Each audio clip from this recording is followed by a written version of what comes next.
The mistakes that professionals can make in working with an Hispanic family or a Hispanic client. Um, well, they're varied. They are as varied as Hispanics are varied.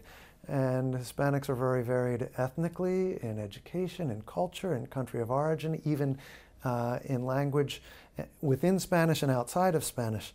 In my part of the country, we have a lot of Mexicans from the area of Oaxaca whose first language is Mixteco, which is an indigenous language. And so you see an Hispanic name and you hear they're from Mexico and you think it's going to be Spanish, and it turns out not Spanish.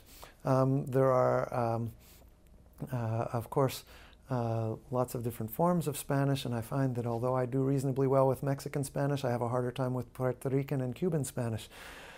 So there's variability in language, and assuming that everybody's the same in that regard isn't going to work.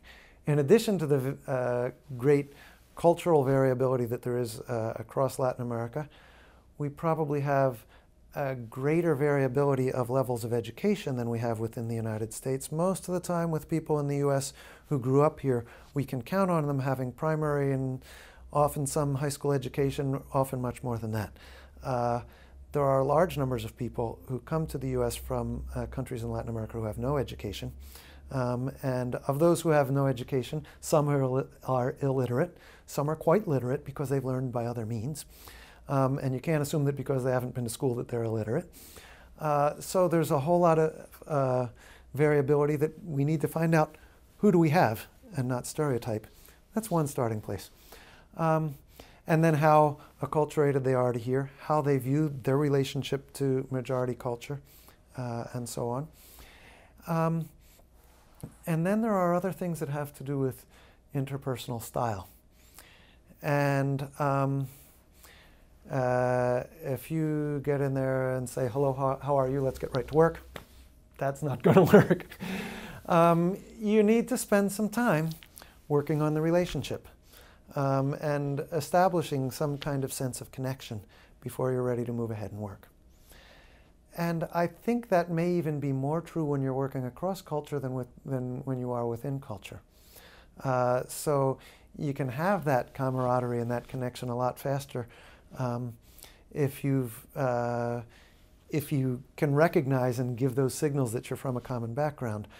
I fall somewhere in between often because in speaking Spanish, I put a lot of people who speak Spanish more at ease. Sometimes even if they're better at English than Spanish, and we just drop a few words in Spanish here and there and make a few references, and there's kind of a little bit of settling in. But of course, I'm not Hispanic in origin, and Spanish is my second language, and they can sense that. So it'll take me longer than perhaps than someone else. But you have to spend some time establishing that credibility, and you don't know when you arrive what's going to establish that credibility. Sometimes it's the diplomas on the wall, what we call the ego wall, you know, all those diplomas.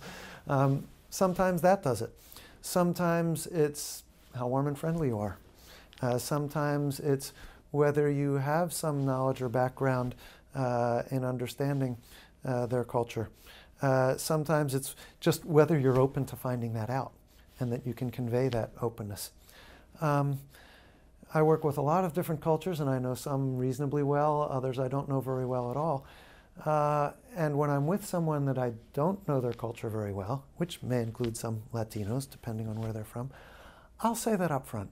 And I'll say, you know, I don't know that much about where you're from. Please help me out here. I'll try to do my best to understand. And if you find that I'm missing something, please let me know. That may help or it may not, depending on who it is. But certainly spending that time to make sure that you have a foundation from which you can work is very important. We as North Americans tend to work with the individual, so much so that our funding for rehabilitation and healthcare services are very individually oriented as well.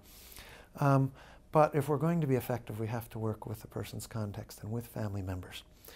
And sometimes that takes figuring out which ones and how to get in touch with them and how to make that work. That might mean going out, as I said before. It might mean making some phone calls, inviting people in. There are a variety of ways. And you may not even know at the first. It's not necessarily the formal closest relative. And it may be extended family that are most important. You need to kind of hear out and wait until you figure out who are the people that are important here, who hold influence, who are they going to believe, who are they going to trust. You may or may not be able to work directly with that person. That person might be a few thousand miles away, but you may have to call them up or say, well, you know, what would Tia Tita say about that?